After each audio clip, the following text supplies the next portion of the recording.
Topic का नाम देखो, टॉपिक में क्या है, over subscription and for feature of shares issued at a premium. ध्यान से समझना, एक एक शब्द को पहले मैं समझा रहा हूँ आपको। क्या आपको ओवर सब्सक्रिप्शन पता है? ओवर सब्सक्रिप्शन बताओ क्या होता है? ओवर अगर सब्सक्रिप्शन क्या बताया था ओवर मैंने? प्राइस पे सब्सक्राइब करना, ओवर प्राइस पर, मतलब वो प्राइस गिवन से पार वैल्यू से ऊपर पे। वो तो प्रीमियम होता है भाई। सब्सक्रिप्शन का मतलब मैंने क्या समझाया था, सुनो ध्यान से। अगर आपको मेरी बातें ध्यान हो तो मैंने सब्सक्रिप्शन का मतलब आपको समझाया था कि सिंपल है, आपको ये देखना है कि अप्लाइड कितना हुआ है। अगर आपको ध्यान हो तो ये मैंने बताया था, how many application money are received. अब ध्यान आ रहा है या नहीं आ रहा? तो यही तो मैंने बताया था कि सब्सक्रिप्शन का मतलब है कि भैया अप्लाइड कितना हुआ हो, कि आपको एप्लीकेशन कितनी मिली हो। और मैंने ये बताया था कि यहाँ पर मेरे पास 3 केसेस बन सकते हैं। एग्ज़ाम्पल के तौर पर मैंने बताया कि हमारी कंपनी ने 100 शेयर्स इशू करे। एप्लीकेशन कितने के लिए आई? 100 शेयर के लिए आई। एक केस ये बन सकता है। एक केस बन सकता है हमारी कंपनी ने 100 शेयर इशू करे, एप्लीकेशन 200 शेयर्स के लिए आई। एक केस ये बन सकता है। एक केस बन सकता है हमारी कंपनी ने 100 शेयर इशू करे, एप्लीकेशन 90 शेयर्स के लिए। ये बन सकता है। आई बात समझ में? ये क्या लिख रहा हूँ मैं बार बार, जो 100 शेयर 100 शेयर 100 शेयर तुमको दिख रहे कि हमारी कंपनी ने कितने शेयर इशू करें।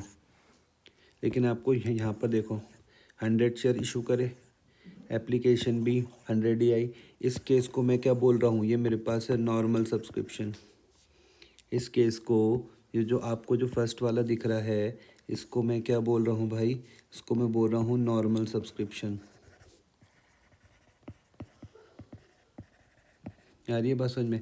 इस केस को मैं क्या बोल रहा हूँ? Over subscription.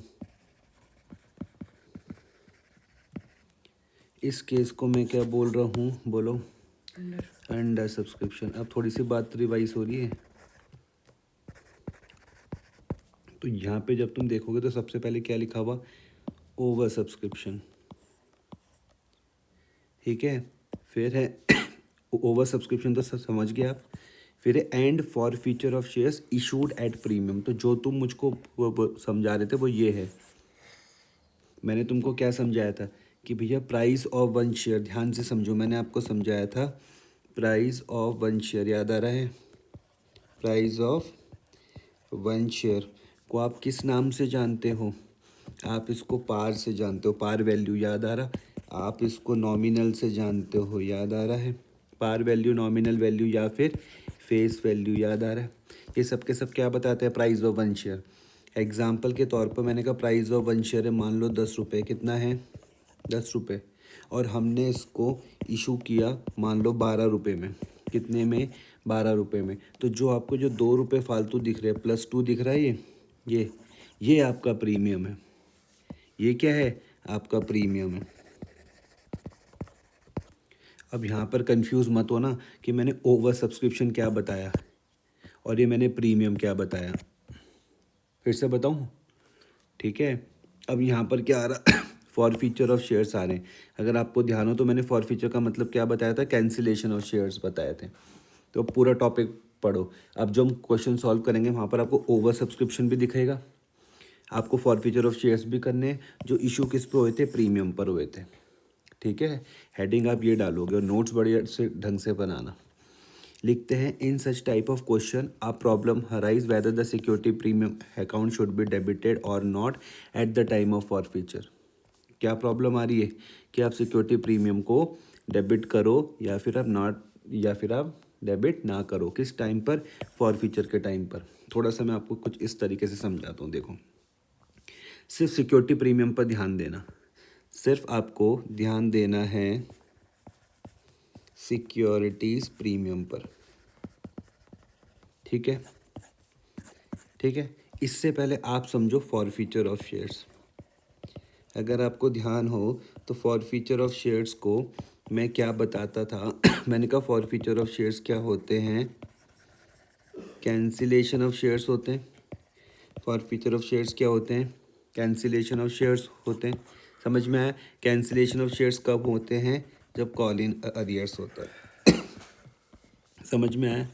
और कॉल इन अरियर्स में क्या समझाता था, जब कंपनी पैसा मांगती है उसको मैं क्या बोलता हूँ, पेड अप। पेड अप का जो पार्ट नहीं मिलता उसको मैं क्या बोलता हूँ, कॉल इन अरियर्स। इतना समझाया मैंने, यहाँ तक कोई दिक्कत तो नहीं है। अब आप इसमें आओ, देखो अभी जो सिक्योरिटी प्रीमियम की कहानी है, हमारे पास दो पॉसिबिलिटी बन सकती है। पॉसिबिलिटी वन क्या बन सकती है, हमको रिसीव्ड हो जाए, ऐसे करके मैं लिखता हूँ, सुनना, ये क्या हो जाए, ड्यू हो जाए एंड रिसीव्ड हो जाए। एक बन सकती है ड्यू बट नॉट रिसीव्ड। आगे समझ में, यानी दो पॉसिबिलिटी बन सकती है सिक्योरिटी प्रीमियम की, कि ड्यू हो जाए और रिसीव्ड हो जाए, और एक हो सकता है ड्यू बट नॉट रिसीव्ड। यही तो बन सकती है पक्का। अब यही समस्या यहाँ पर आएगी, देखो in such type of a question problem arises whether security premium account should be debited और not at the time of forfeiture. अभी समझना, in order to solve the problem it will have to be observed that if the premium is due on allotment, then whether the excess application money received on forfeited shares has been utilized to meet the amount of the share capital due on allotment, or it has been utilized to meet the premium due on allotment. In this edition of the book, the excess application money has been utilized for the share capital due on allotment. ये सब अभी हम एक example से समझेंगे, फिर वापस आके इस लाइन को पढ़ेंगे, ठीक है। Hence in such type of a question whether the premium is due on allotment and where the shares are forfeited or not payment of allotment money, security premium reserve account has been debited in entry for forfeiture. इसमें भी फिर से आते हैं, example समझते हैं। देखो पहले इलुस्ट्रेशन नंबर 48 को समझना। यहाँ पे क्या लिखते हैं, दिल्ली क्लोथ मिल्स लिमिटेड है, कंपनी का क्या नाम है, दिल्ली क्लोथ मिल्स लिमिटेड, ठीक है। इनवाइटेड एप्लीकेशन फॉर 10,000 शेयर्स, एक शेयर की कीमत कितनी है, 100 रुपये। कंपनी का क्या नाम है, दिल्ली क्लोथ मिल्स लिमिटेड। कितने शेयर इशू करे, 10,000। एक शेयर की कीमत कितनी है, 100 रुपये। 100 रुपये और क्या प्रीमियम भी है, तो आपने कहा हाँ जी भैया बिल्कुल, 100 रुपये का तो शेयर है और 10 रुपये का प्रीमियम है, तो टोटल मेरे पास कितना बन गया, 110। ये समझ में आया? तो 50 रुपये मांगे किस में, एप्लीकेशन में, 35 रुपये किस में मांगे, अलॉटमेंट में। क्या लिखा हुआ, इंक्लूडिंग प्रीमियम। तो क्या मैं इस 35 को कुछ इस तरीके से लिख सकता हूँ, 25 + 10। क्या मैं इस 35 को 25 + 10 लिख सकता हूँ, और 25 रुपये किस में है, कॉल में।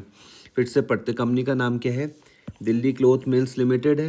एप्लीकेशन कितनी मांगी, 10,000 शेयर्स के लिए, एक शेयर की कीमत कितनी है, 100 रुपये है, प्रीमियम कितना है, 10 रुपये है, टोटल कितना बन रहा है, 110। इतनी मेरी बात समझ में आ रही है?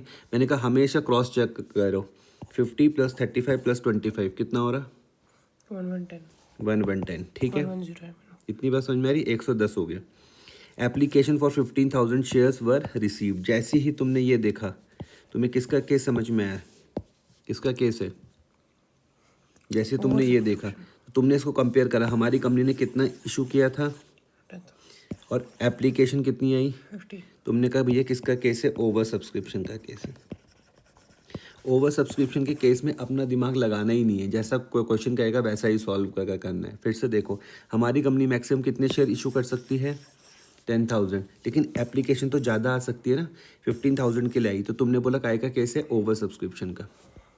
अब क्या बोलता है question, applicants for 2,500 share did not get any allotment. 2500 को कोई भी अलॉटमेंट नहीं दी गई और उनका पैसा क्या कर दिया गया, वापस कर दिया गया, money return. Allotment was made prorated to the remaining applicants. तो मैं इसका चार्ट कुछ इस तरीके से बना सकता हूँ, देखना ज़रा ध्यान से। मुझको बताओ एप्लीकेशन मुझे रिसीव्ड कितनी हुई है, 15,000। तुमने बोला 15,000। मैं 15,000 को कितने शेयर दे सकता हूँ, 10। 10,000 रुपये। क्वेश्चन ने कुछ और कहा, अरे कहा है ना भाई, ये देखो ना यहाँ पर ध्यान से, सो मत तुम यहाँ पर। क्वेश्चन ने ये देखो क्या अच्छा, कहा, ये है। Applicants for 2500 share did not get any allotment and their money return. वो बोल रहे हैं कि 2500 को हम कोई भी शेयर नहीं देंगे, अलॉट नहीं करेंगे, उनका पैसा हम क्या करेंगे, वापस कर देंगे। नहीं आया समझ में? तो इसका मतलब 2500 को कोई भी शेयर नहीं दिया जाएगा। तो बचे कितने शेयर बताओ, कितने शेयर बचे? अगर आप 2500 को कोई भी शेयर नहीं दे रहे हो तो कितने शेयर बचे हैं? 2500। अरे अच्छा यार, अच्छा, 0 0। अरे जीरो नहीं मेरे भाई, ये पहला तुम यहाँ पे इसमें ध्यान दो, जो मैंने ब्लू करा, ये जो मैंने ब्लू करा इस पे ध्यान दो। ये ब्लू का मतलब क्या है, आपको कितनी एप्लीकेशन आई हैं, कितनी आई? 1500। 15,000, 1500 नहीं है, 15,000 है। कितना है? 15,000। ये 15,000 एप्लीकेशन आई, इसमें से वो बोल रहे कि हम 2500 को कोई भी नहीं देंगे। ये जो येलो वाला दिख रहा है, ये जो येलो दिख रहा है, ये येलो, ये मैं ये बताना चाह रहा हूँ कि कितने शेयर देने हैं। ये बोल रहे कि भैया 15,000 को हम कितने शेयर देंगे, 10,000 देंगे। समझ में आया? इसी की तो देखो मैं कैटेगरी बना रहा हूँ, इसी चीज़ को तो मैं डिटेल में समझा रहा हूँ। देखो आपको मैंने कहा हम 2500 को कितने शेयर देंगे, 2500 को कितने शेयर देंगे, 0। जीरो देंगे। तो अब रिमेनिंग कितने शेयर बचेंगे अप्लाइड, ये बताओ। 7500। 7,500 अप्लाइड, अप्लाइड पूछ रहा हूँ मैं, ये पहला वाला ब्लू वाला बताओ, ये ब्लू वाला 13,500। 13,500 नहीं मेरे भाई, 12,500। इतना समझ पाए? सिर्फ ब्लू में ध्यान दो, सिर्फ ब्लू में ध्यान दो। ये तुमको क्या दिख रहा है 15,000? बोलो, ये 15,000 क्या दिख रहा है?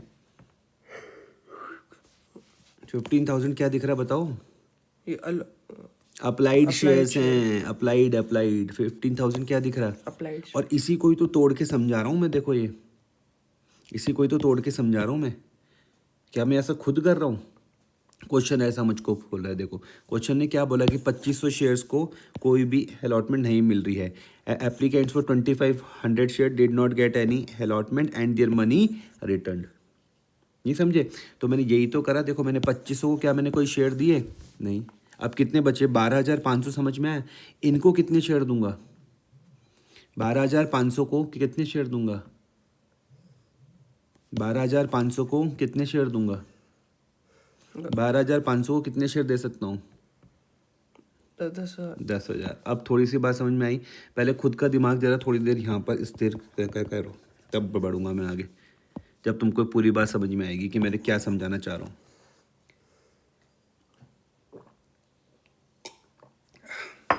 क्वेश्चन देखो, दिल्ली क्लोथ मिल्स लिमिटेड है, एप्लीकेशन कितनी मांगी? 10,000 शेयर के लिए। एक शेयर की कीमत 100 रुपये थी, प्रीमियम वहाँ पे 10 रुपये था। एप्लीकेशन में 50 रुपये मांग रहे थे, अलॉटमेंट में 35 रुपये हैं इंक्लूडिंग प्रीमियम। तो 25 + 10 समझे, 25 रुपये कॉल पर है, ये समझे। एप्लीकेशन कितने के लिए आई? 15,000 के लिए आई। तब तुमने ही कहा कि भाई हमारी कंपनी कितने शेयर इशू कर रही, बोलो। 10,000। एप्लीकेशन की कितने के लिए आई? 15। तो काय का केस है? ओवर। ओवर सब्सक्रिप्शन का केस है। समझ में आया? फिर यहाँ पर कहा गया कि जो एप्लीकेशन है 2500 शेयर के लिए did not get any allotment. समझ में आ रहा है? इसी में से ही तो बात हो रही है, आ रहा है समझ में, कि 2500 को तो कोई भी अलॉटमेंट नहीं दी जा रही, उनके पैसे हम वापस करेंगे। तो देखो मैंने यहाँ पर इस तरीके से समझाया, इनके पैसे क्या करने पड़ेंगे भैया आपको? वापस करने पड़ेंगे, रिटर्न करने पड़ेंगे। क्यों कर रहे हो आप इनके पैसे रिटर्न? क्यों कर रहे हो? क्योंकि आप इनको कोई भी शेयर नहीं दे रहे हो। ये नहीं आया समझ में? ये 12,500 अब समझ में आया? कहाँ से आया? 10,000 समझ में आया? और देखो बाकी में क्या बोले, allotment was made on a pro rata to the remaining applicants. तो रिमेनिंग कितने हैं? 15,000 में से 2500 आप समझ गए, रिमेनिंग 12,500 आ गया। तो 12,500 को कितने शेयर दूंगा मैं? 10,000 शेयर दूंगा। इनके साथ मुझको क्या करना है? इनके साथ मुझको करना है प्रोराटा। क्लियर हुआ? यहाँ तक बात समझ में आ रही या क्या नहीं आ रही?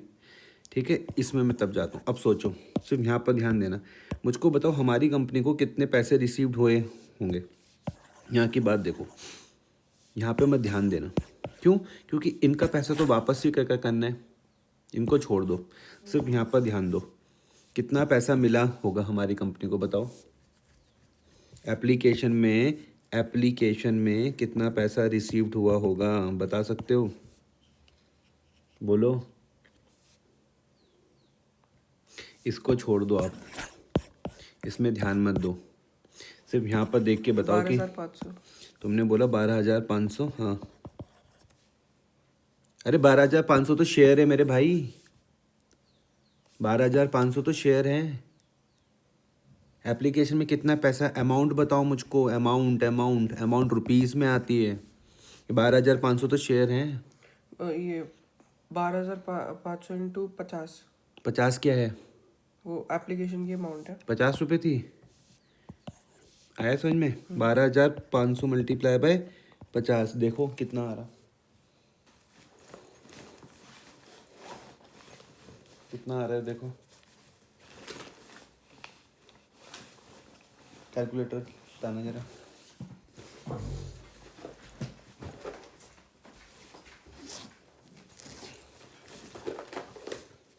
रहने दो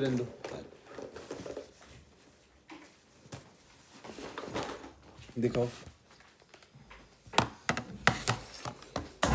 12,500 मल्टीप्लाई बाय 50 कितना आ रहा?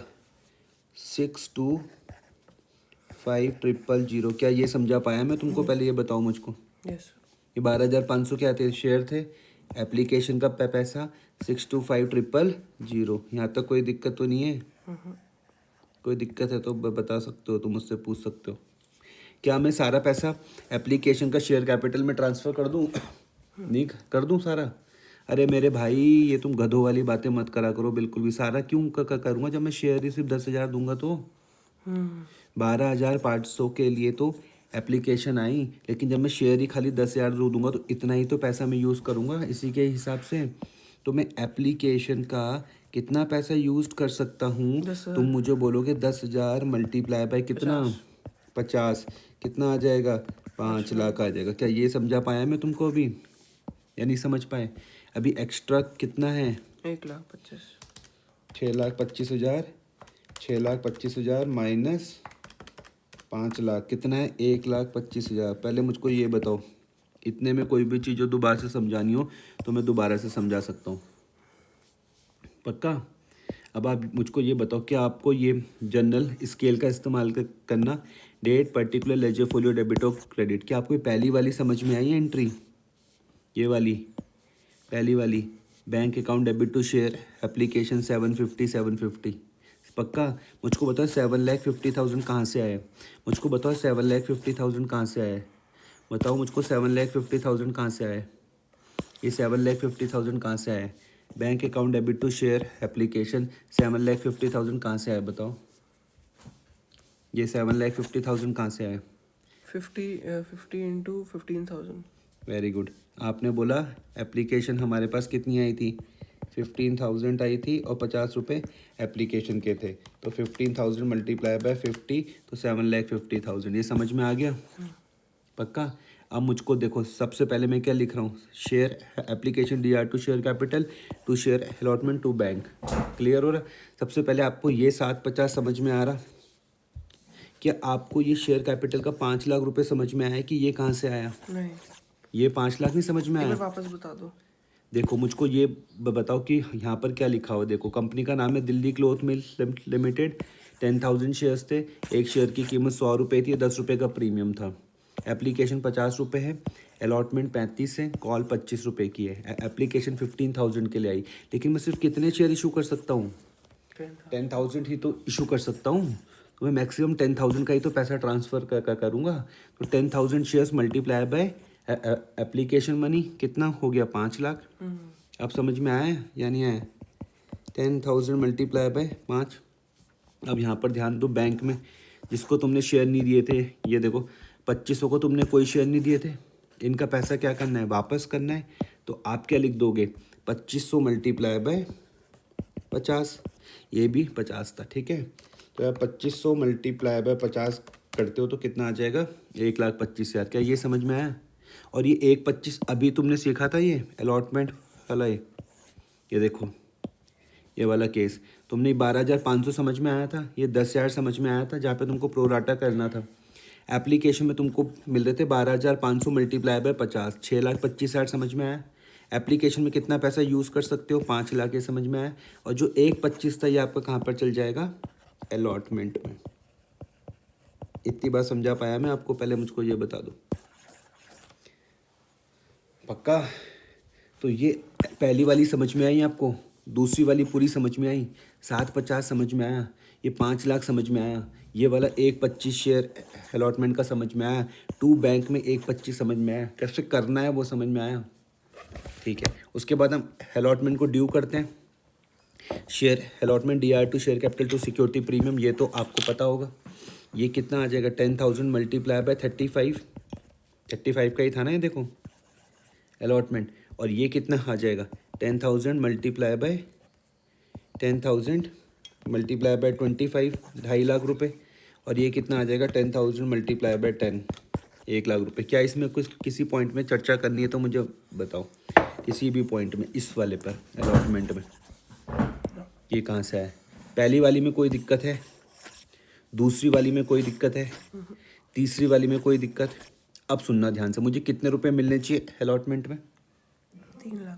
3,50,000। और पहले से कितने मिल चुके हैं? पहले से 1,25,000। 1.25 समझ में आ रहा? तो मैं अगर देखो 350 में से माइनस अगर मैं 1.25 कर दूँ तो मुझे 2.25 मिलने चाहिए। ये देखो कैलकुलेटर में 2.25 समझ में आ रहा? तो आपको ये समझ में आ जाएगा कि 2 अलॉटमेंट में ये 2.25 कहाँ से आए। फिर से समझा रहा हूँ, सुनना। मिलना चाहिए था 350, 350 में से 1.25 तो पहले ही एप्लीकेशन से अलॉटमेंट में ट्रांसफ़र कर दिए गए थे, तो फिर से तो नहीं मिलेंगे। तो मैं आपको ये 2.25 समझा चुका हूँ। अब मेरा काम है आपको ये दोनों समझाना कि ये कहाँ से आया और ये कहाँ से आया। मैं क्वेश्चन में लेके चलता हूँ। यहाँ तक हमने पूरा क्वेश्चन अपना कंप्लीट कर लिया। अब ये देखो, मिस्टर ए है जिसके पास, अब कौन से वर्ड में ध्यान देना है? अलॉटेड में। कौन से वर्ड में ध्यान दोगे? अलॉटेड वर्ड में। ध्यान से समझना। मिस्टर ए के पास कितने वो हैं अलॉटेड? 400 शेयर। किस पे ध्यान दोगे? अलॉटेड में। मैं फिर से समझा रहा हूँ, किस पे ध्यान दोगे? अलॉटेड में। मिस्टर ए के पास 400 शेयर अलॉटेड है। समझ में आया? अगर क्वेश्चन में आपको अलॉटेड दिया हो, सुनना मेरी बात ध्यान से, अगर क्वेश्चन में आपको क्वेश्चन में क्या दिया हो? अलॉटेड दिया हो। क्या दिया हो? अलॉटेड। तो आप कैलकुलेट क्या करोगे? अप्लाइड कैलकुलेट करोगे। क्वेश्चन में क्या दिया हो? अगर अलॉटेड तो क्या निकालना पड़ेगा? अप्लाइड। अगर क्वेश्चन में अप्लाइड दिया हुआ होता, क्या दिया हुआ होता? अप्लाइड, तो क्या निकालना होता? अलॉटेड। इतनी मेरी बात समझ में आ रही या नहीं आ रही? पहले मुझको ये बताओ।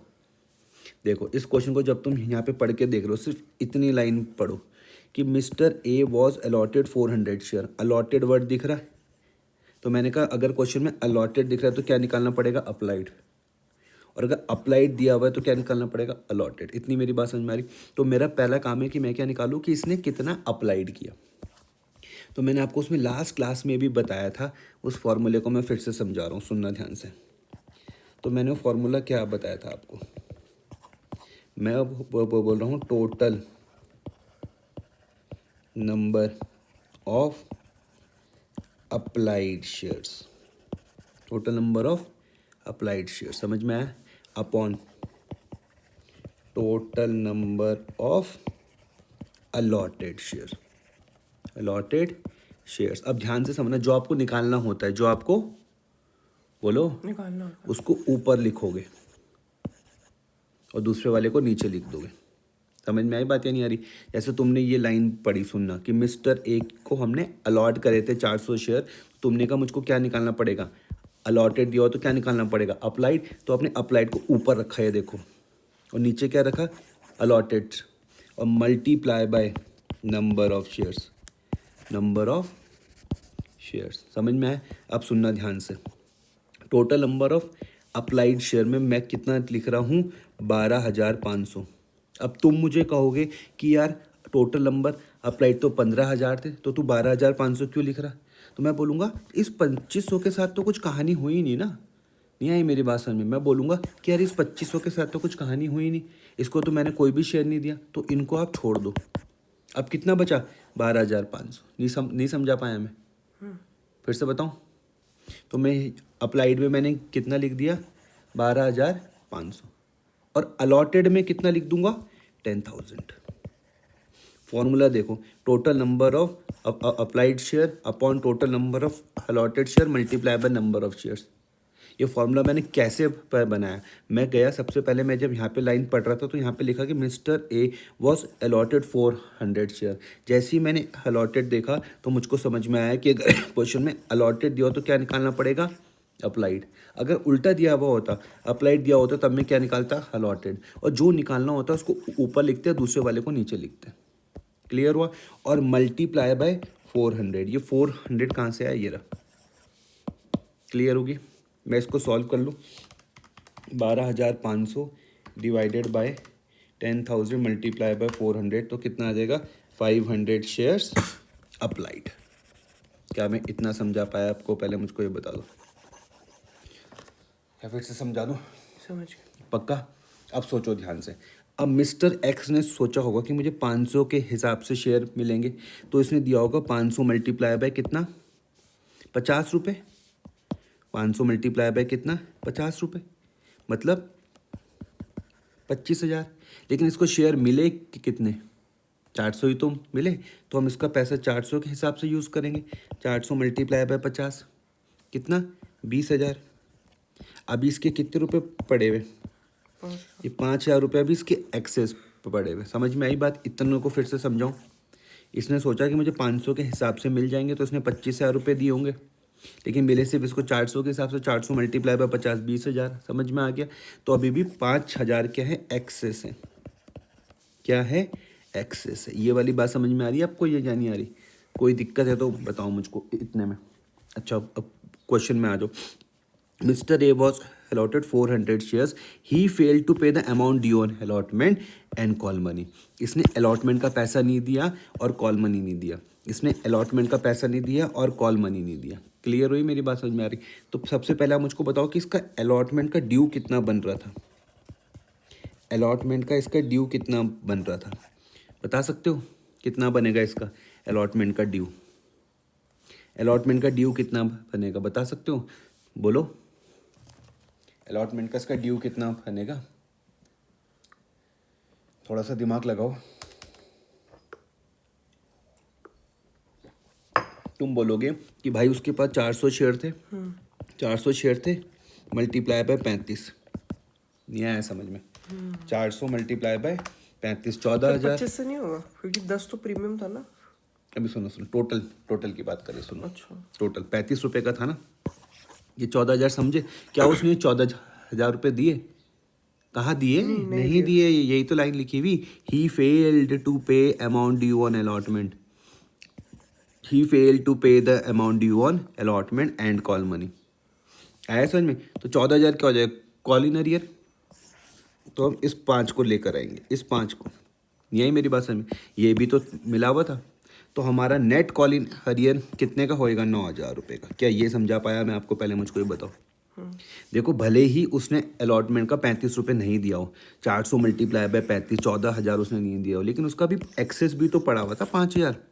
तो नेट कॉल इन अरियर क्या हो गया, नेट कॉल इन अरियर्स क्या हुआ, 9,000। ये समझा पाया मैं आपको? पक्का।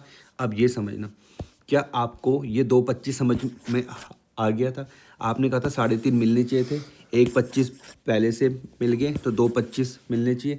ये मैंने आपको 9,000 की कहानी समझाई, अभी 9,000 की कहानी समझाई, ये पूरी कहानी, ये 9,000 की कहानी। अब अगर मैं इस 2,25 में से 9,000 को माइनस करूँ तो क्या आ जाएगा, 2,16,000। यहाँ तक कोई दिक्कत तो नहीं? पक्का। और तो इस क्वेश्चन में कुछ है नहीं। अच्छा, उसके बाद ये फाइनल कॉल समझ में आई आपको? ये फाइनल कॉल में कोई दिक्कत तो नहीं आएगी? फाइनल कॉल में कोई दिक्कत तो नहीं आएगी। 10,000 शेयर थे, 25 रुपये की फाइनल कॉल थी, ये आप समझ गए। अब इस बंदे ने, जिसके पास 400 शेयर तो उसने फाइनल कॉल भी नहीं दिया। ये देखो यहाँ पे पढ़ के, ही fail to pay amount due on allotment and call money, तो कॉल का भी नहीं दिया। कितने शेयर थे इसके पास, 400 शेयर थे, तो 400 मल्टीप्लाई बाय 25 कितना आ जाएगा, 10,000। समझ में आया? तुम वो बोलोगे bank account debit call in arrear DR to share first and final call, ये समझ लो कि 2.5 लाख मिलने चाहिए थे, 10,000 नहीं मिले और 2,40। इतनी बात समझ में आ रही? अब मुझको ये बताओ, क्या सिक्योरिटी प्रीमियम मिला या नहीं मिला? बस मेरा एक सिंपल सा क्वेश्चन है जहाँ पे ध्यान देना है। चलो यहाँ से इंपॉर्टेंट पॉइंट है, मैं पार्ट सेकंड में स्टार्ट करूँगा, ठीक है? इतना कर दो पहले।